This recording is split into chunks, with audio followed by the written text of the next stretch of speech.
Saudações, latino-americanos! Certamente você já deve ter ouvido inúmeras críticas ao ex-presidente da Venezuela, Hugo Rafael Chávez Frias. Será que essas críticas são justas? Neste vídeo, nós vamos conversar a respeito do legado de Hugo Chávez para a América Latina. Será que ele deixou um legado? O meu nome é Janderson Lacerda e a América Latina é aqui.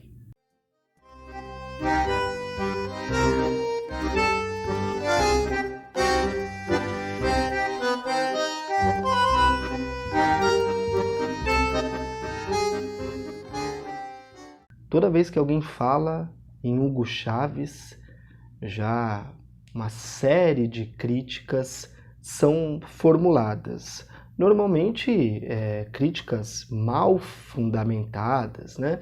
Ou um simples exercício de difamar a reputação do ex-presidente da Venezuela, Hugo Rafael Chávez Frias.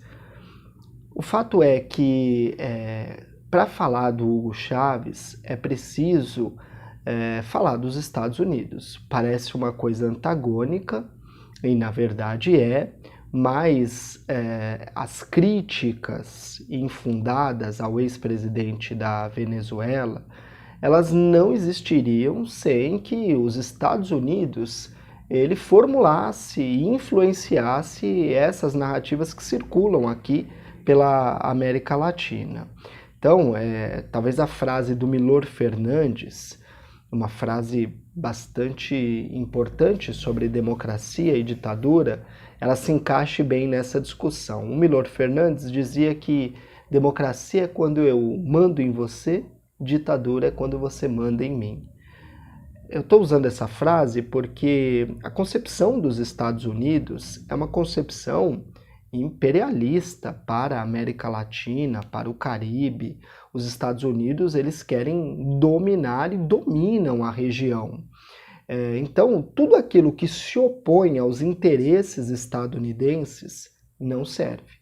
E será, evidentemente, que difamado, será desconstruído. O Chávez, quando ele assume o poder na Venezuela, quando ele vence a eleição no final da década de 90, ele propõe um governo que não é interessante para as políticas econômicas dos Estados Unidos. A Venezuela é um país riquíssimo, ela detém uma grande reserva de petróleo de excelente qualidade, só que essas riquezas nunca foram compartilhadas, socializadas com o povo venezuelano. Essas riquezas sempre foram usufruídas por outros países, como os Estados Unidos, por exemplo, como países europeus, e por uma elite econômica venezuelana. O Chávez propõe um governo que se oponha a essa histórica exploração do petróleo venezuelano pelos Estados Unidos. E isso, evidentemente, que irritou profundamente os Estados Unidos, não só o governo na época, mas os demais governos também. Isso incomoda a política de Estado dos Estados Unidos para a América Latina.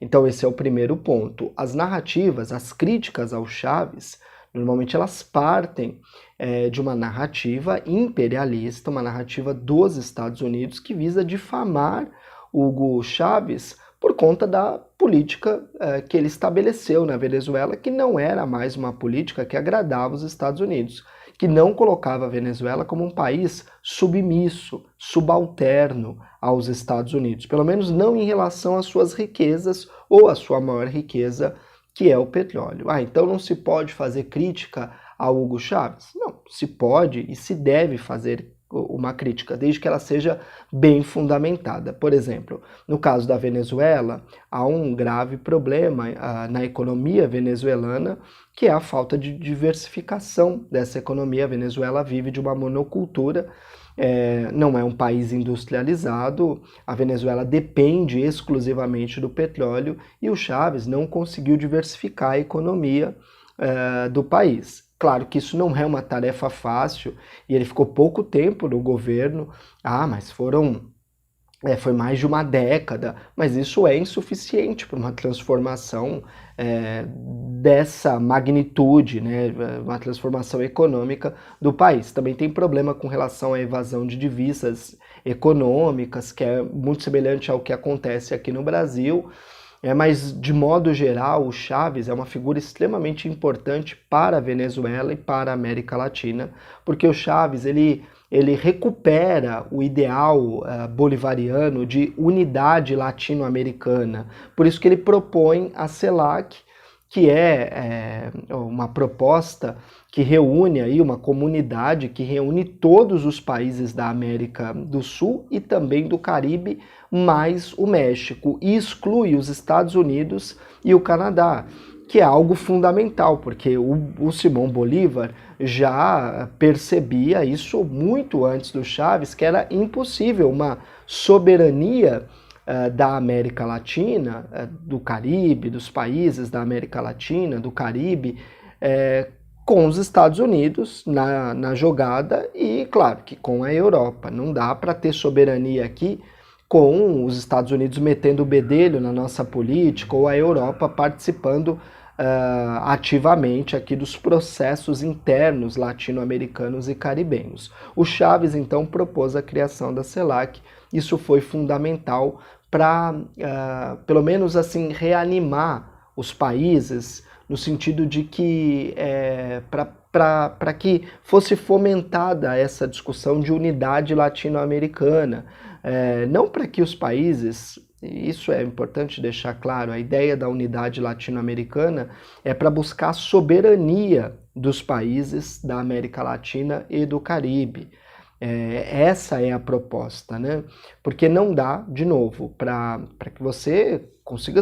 É impossível um país, mesmo o Brasil, que é o maior país aqui, o país mais próspero, mais rico da América Latina, o Brasil não consegue se impor aos Estados Unidos, né? É impossível, não dá para se impor. Mas negociando em bloco, as coisas mudam. Então essa é a ideia. No caso, a CELAC é bastante importante nesse sentido, ela é fundamental. Portanto, o Chávez ele consegue, com a sua proposta de governo bolivariana, ressuscitar esse tema. Além disso, o tema do nacionalismo, que sempre esteve muito distante das esquerdas, o nacionalismo, evidentemente, que ele tem um prazo, né? Ele não é para sempre, mas o nacionalismo é importante. Não esse nacionalismo aí falacioso que nós ouvimos aqui no Brasil nos últimos tempos, né? Um nacionalismo em que a miséria é compartilhada e a riqueza pertence a uma minoria. Isso aí não é nacionalismo, evidentemente. Mas a questão do nacionalismo ele recupera, e a questão da revolução. Embora a Venezuela não tenha passado por uma revolução, mas as políticas do Chávez, as políticas propostas por ele, são políticas revolucionárias. O Chávez venceu a eleição, ele conquistou o mandato, mas ele teve uma série de ações, uma série de políticas, como de reforma agrária no país, a ideia de recuperar o nacionalismo venezuelano, tudo isso são políticas revolucionárias. A oposição aos Estados Unidos, a exploração estadunidense sobre a população venezuelana também é uma política revolucionária, e ele então ressuscita o tema da revolução aqui na América Latina, deixando um legado para os demais países, como também a reforma dos veículos de comunicação da Venezuela, que foi outro legado deixado pelo Chávez. Essa reforma foi fundamental, importantíssima. O Chávez, a princípio, ele utilizava para a comunicação com a população rádios comunitárias, que a Venezuela tinha cerca de 400 na época em que ele se tornou presidente. Ele fortaleceu essas rádios, criou uma cadeia de programação para dialogar com a população, com os interesses da população, e, ao mesmo tempo, depois ele conseguiu avançar em desenvolver reformas aos veículos de comunicação, ao sistema de comunicação venezuelana, melhor dizendo. Isso foi importante, foi um legado deixado pelo Chávez, não só para a Venezuela, mas que influenciou os demais países da América Latina também, porque a gente sabe muito bem que os Estados Unidos ele utiliza as mídias burguesas para propagar suas narrativas por todo o continente aqui, o continente latino-americano, na região do Caribe também. Então, isso é um fato bastante relevante, é um fato bastante importante que precisa ser ressaltado. Além disso, ele também propôs uma propagação da cultura na Venezuela e uma propagação por intermédio de livros, né? Então, o Chávez era um intelectual, um sujeito bastante preparado no ponto de vista, inclusive, acadêmico, e ele era um leitor voraz, ele discutia a literatura, estimulava a leitura. A Venezuela criou programas bastante relevantes para a fomentação da leitura no país, e isso também foi muito significativo. Então, internamente, o legado do Chávez é muito positivo, tanto é que nesse ano completa-se 10 anos da morte do Hugo Chávez. Há uma série de mobilizações na Venezuela, há uma série de medidas que visam homenagear o Hugo Chávez, mas ao mesmo tempo de manter vivas suas ideias. Agora, esse legado não fica só para a Venezuela, como eu já apontei aqui nesse vídeo, algumas coisas. Esse legado ele se estende para a América Latina como um todo, até porque o Chávez não queria reproduzir ou repetir os mesmos erros do Salvador Allende no Chile. Então, é claro que ele estimulava um processo educacional, mas também resistia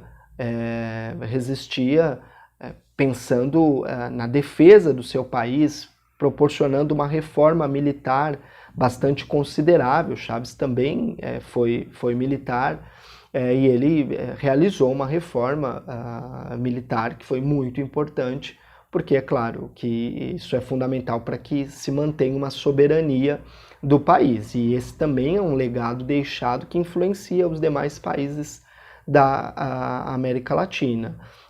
O legado do Chávez, então, ele ultrapassa os limites da Venezuela, ele envolve toda a América Latina, todo o Caribe. Antes do Chávez, Cuba, o Fidel Castro estava completamente isolado, com o Chávez no poder.